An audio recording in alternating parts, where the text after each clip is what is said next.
வணக்கம். என்ன ஃப்ரெண்ட்ஸ், வீட்டில் இட்லி மாவு தீர்ந்து போயிடுச்சா? கவலையே படாதீங்க.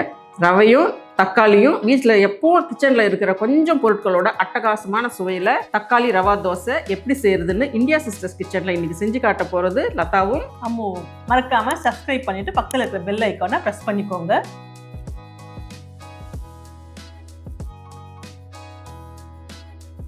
முதல்ல தோசைக்கு தேவையான தக்காளி, இஞ்சி, வரமிளகாயை அரைச்சிக்கலாம். மிக்சி ஜாரில் 3 வரமிளகாயை கிள்ளி போட்டுக்கலாம்.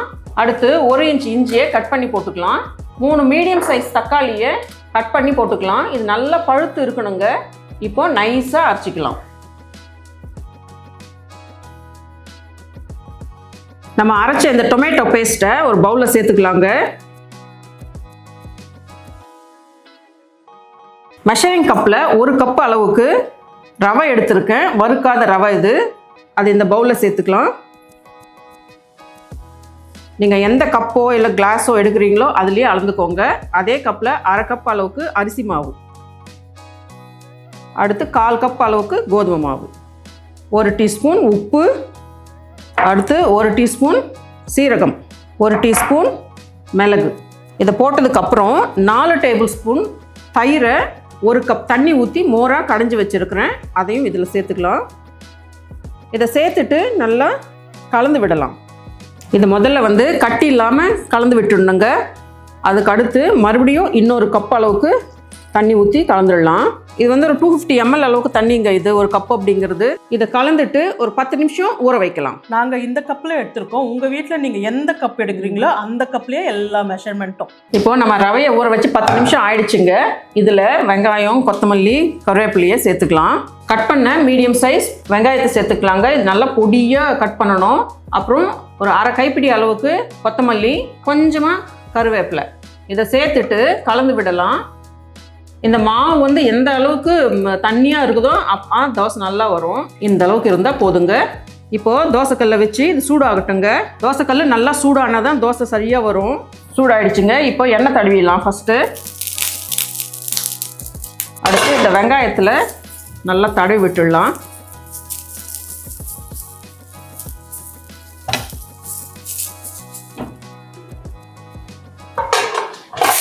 மறுபடியும் கொஞ்சம் தண்ணி தெளிச்சுட்டு இந்த மாவு ஒவ்வொரு முறையும் நல்லா கலந்துட்டு ஊற்றணுங்க.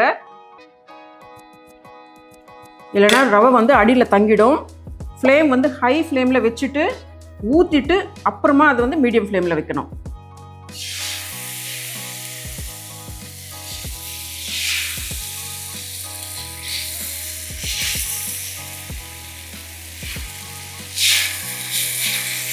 அவ்வளோதாங்க. இதுக்கு எண்ணெய் ஊற்றட்டுமா? சுற்றியும் எண்ணெய் விடணும். இது பாருங்கள், ஓட்டை ஓட்டையாக வந்திருக்கு இல்லைங்களா? இந்த மாதிரி ஓட்டை ஓட்டையாக இருந்தால் தான் தோசை நல்லாயிருக்கும். அந்த ஓட்டை மத்தியில் கூட எண்ணெய் விடணும். இதுக்கு எண்ணெய் கொஞ்சம் நல்லா ஊற்றணும். அப்போ தான் நல்லா முறுமுறு வரும் இல்லையா? ஆமாம் ஆமாம். இப்போ இதை மீடியம் ஃப்ளேமில் வச்சுட்டு மூடி வச்சிடலாம். ஒரு 2 நிமிஷம் வேகட்டும்.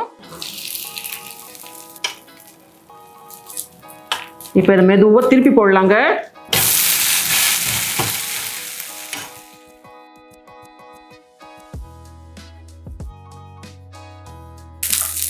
அந்த தோசையை எடுத்தாச்சுங்க. மறுபடியும் இதே மாதிரி எல்லா தோசையும் வாத்து எடுத்துக்கலாம்.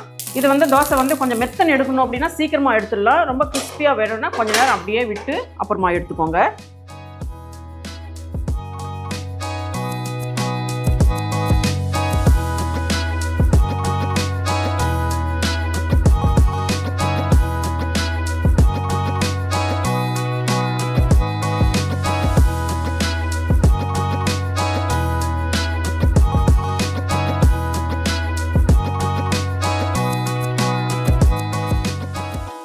பாருங்க, அருமையான தக்காளி ரவா தோசை ரெடி ஆயிடுச்சு. நீங்களும் இதே மாதிரி வீட்டில் இருக்கிறவங்களுக்கு செஞ்சு கொடுங்க. நீங்கள் தட்டில் போடும்போதே பட்டு பட்டுன்னு காணாமல் போயிடும். இந்த வீடியோ பிடிச்சிருந்தா லைக் பண்ணுங்கள், ஷேர் பண்ணுங்கள், கமெண்ட் பண்ணுங்கள். இதே மாதிரி ஒரு நல்ல ரெசிபியோட அடுத்த வீடியோவில் பார்க்கலாம். நன்றி, வணக்கம்.